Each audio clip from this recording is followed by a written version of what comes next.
Hey, how you doing, everybody? This is Sean, and this is good video is just going to be the review for the Mainstay 52-inch flush ceiling fan, white in color.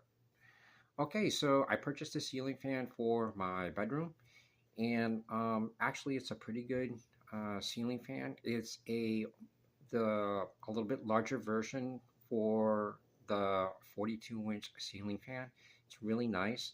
It was an easy setup, and it had a few issues, but overall, there was really no problems. If you see my upcoming videos, I'll do a troubleshooting video, which you can find in my YouTube channel playlist for the Mainstay 52-inch ceiling fan.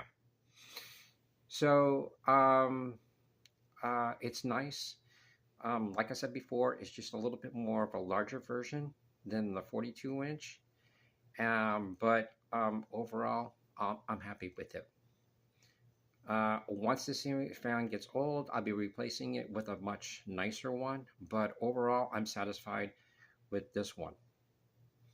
So also be sure to check out my description below. Uh,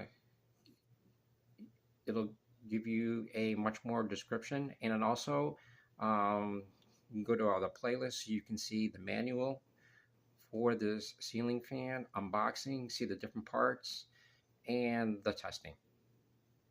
All right. Hey, thanks a lot for checking out this quick video. You guys have a great day, and I'll see you next time. Bye.